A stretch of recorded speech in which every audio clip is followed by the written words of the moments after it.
সরকারের দেওয়া ২,০০০ টাকা ভাতার উপর নির্ভরশীল দুই ড্রাইভার পরিবার। সেই ড্রাইভার পরিবারের ওয়াইফরা করছে দিনমজুরি কাজ। উনি হলেন ত্রিপুরা রাজ্যের শিবশক্তি সেনা দলের একজন মেম্বার। উনার নাম মুস্কান। উনি কন্টেন্ট ক্রিয়েটার, ত্রিপুরা রাজ্যের মুস্কান ব্লগ। নমস্কার, আমি প্রদীপ দাস। সর্বদা পাশে রয়েছি অসহায় ড্রাইভার পরিবারের পাশে। তো সেই মুস্কান ম্যাম শিবশক্তি দলের যে মেম্বার, উনি আমার সঙ্গে প্রায় 6 থেকে 7 মাস আগে মেসেঞ্জারের মাধ্যমে যোগাযোগ করেছিলেন। আমাদের ত্রিপুরা রাজ্যের ঊনকোটি জেলার কুমারঘাটের বাসিন্দা উত্তম দেবনাথ, উনার গাড়ি অ্যাক্সিডেন্ট হয়েছিল রানীবাজারে, প্রায় 2016-17 হয়েছিল ঘটনা। তো উনার একটি পাও অকেজু রয়েছে, নাটবল্টু সিস্টেম করে রাখা হয়েছে। এবং আমাদের ধলাই জেলার একজন ড্রাইভার, উনার নাম অমর মজুমদার, বাড়ি মাসলি এলাকায়। ওনার গাড়ি অ্যাক্সিডেন্ট হয়েছিলেন বক্সিঘাট বর্ডারে। ওনার দুর্ঘটনার ফলে ওনার যে অঙ্গ থেকে একটি পাও কেটে ফেলে দেওয়া হয়েছে। তো সেই মুস্কান ম্যাম আমাকে বলেছিলেন ওনাদের নাম্বার দেওয়ার জন্য, বাড়ির ঠিকানা দেওয়ার জন্য। আমি দিয়েছিলাম।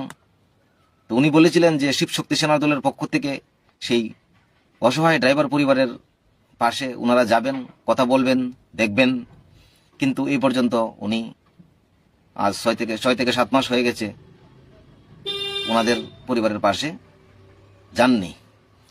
তো আমরা আজ 2 থেকে 3 দিন হয়েছে সোশ্যাল মিডিয়ার মাধ্যমে দেখতে পেয়েছি যে শিবশক্তি দলের যে টিম রয়েছে আমাদের ত্রিপুরা রাজ্যের তেলিয়ামুড়ার একজন কন্টেন্ট ক্রিয়েটার SB ব্লগ, ওনার ক্যান্সার রোগে তিনি আক্রান্ত, দুর্ভাগ্যের বিষয়। তো সেই অসহায় পরিবারের পাশে সেই শিবশক্তি দলের সেনা দলের পক্ষ থেকে ওনারা সেই কন্টেন্ট ক্রিয়েটার SB ব্লকের বাড়িতে গিয়েছেন। সত্যি খুব গর্বের কাজ সেটা। আমি খুব খুশি যে অসহায় পরিবারের পাশে শিবশক্তি দলের সেনা দলের যে টিম রয়েছে সেই টিম ওনারা গিয়েছেন। সত্যি সেটা খুব গর্বের কাজ যে মানুষ হয়ে মানুষের পাশে দাঁড়ানো, সেটা কিন্তু তারা শিবশক্তি দলের সেনার পক্ষ থেকে সেটা কিন্তু শিখিয়ে দিয়েছেন সমাজকে। তবে আমি আমার ব্যক্তিগত পক্ষ থেকে আমাদের ত্রিপুরা রাজ্যের শিবশক্তি দলের যে টিমকে আমি ধন্যবাদ জানাই, নমস্কার জানাই। তবে সেটা পরিষ্কার যে অসহায় পড়া ড্রাইভার পরিবারের পাশে এবং দুর্ঘটনার প্রবলে পড়া অসহায় ড্রাইভার পরিবারের পাশে কোনো সংস্থা, কোনো সংগঠন দাঁড়ায় না। খুব দুঃখের ব্যাপার। আমরা ড্রাইভার সমাজ এত অসহায় রয়েছি। প্লিজ